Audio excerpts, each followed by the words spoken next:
I think this is something that people should understand. Viruses don't want to kill their hosts. They want to use their host, in this case us, to replicate, and then make sure that the host coughs and spreads the virus to its next host. And as long as the host is alive and coughing, that's the best thing a virus can ask for. Simplistically, all of us here, living creatures, are basically here to make copies of ourselves, to reproduce. And as I talk about in the plant paradox, once you make copies, you're in a way, you've done your job, and you ought to get out of the way and you don't let your kids and grandchildren take over. Part of the problem with this particular virus is it's a cousin of the common cold, and it's actually because it behaves like the common cold in terms of its infectivity that makes it so mischievous. By that I mean, for instance, a lot of discussion, particularly in the United States, was, well, in the United States, between 20,000 and 60,000 people a year die of the flu. And early on in this coronavirus crisis, people said, well, why are we getting so upset? Because we accept that 20 to 60,000 people every year are going to die of the flu, and we don't socially distance, we don't isolate, and why should we this time? And I think the important thing for people to realize is that the flu, while certainly deadly, is not nearly as infectious, number one, as this COVID-19. And the flu has a very short incubation time, usually within 48 hours of exposure. If you're going to develop the flu, you know it. And you know it quite dramatically, headaches, fevers, you want to go to bed, you don't want to move.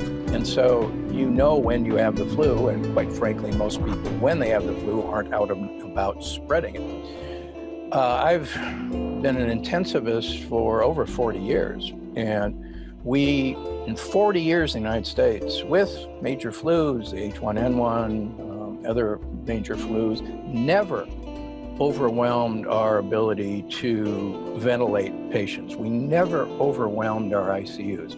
Yeah, we got busy, certainly, but we never overwhelmed our ability to ventilate patients with the flu.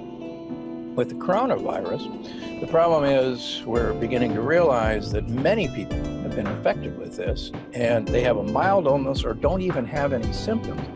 Very much like many people who catch a cold, think it's an allergy, or, I just got the sniffles and that's about it. And this has been hitting, particularly in the United States, during allergy season when trees are beginning to bloom. So this virus is infective like the common cold, unlike the flu. You can have this long period of time before you actually may show symptoms. So rather than a 2-day period of time for flu symptoms, you may go 7 to 10 days before you may start exhibiting symptoms. So there's this huge period of time where people have been walking around unknowing that they're spreading this virus. And the second thing, and I think we'll get into that, is that this virus, unlike the flu, in susceptible people, has just a horrible what's called a cytokine storm in the lungs that the flu doesn't do. And that's why so many people have ended up on ventilators. And once this process starts, at the moment, we don't have a good treatment to stop it, except for trying to wait it out by having people on ventilators. So the virus wants us to make copies and wants you to spread them. So the virus doesn't want to kill you. That would be really stupid. If you're dead, the virus can't spread.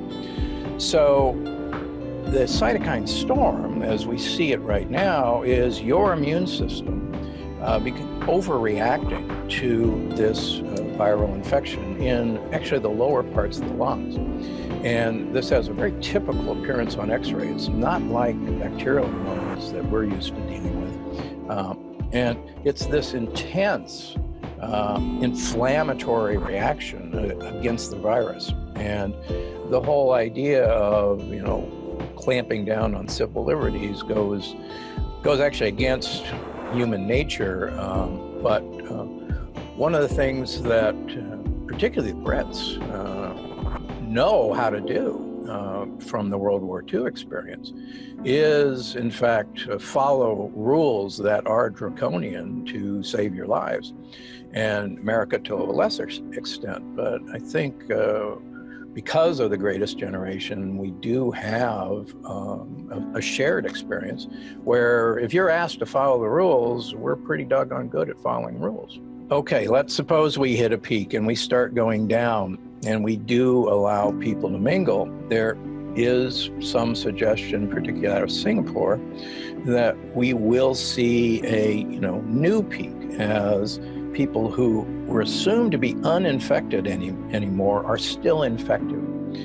And just this morning, speaking with a virologist, they are beginning to worry that this particular virus mutates very rapidly, like the common cold rapidly mutates.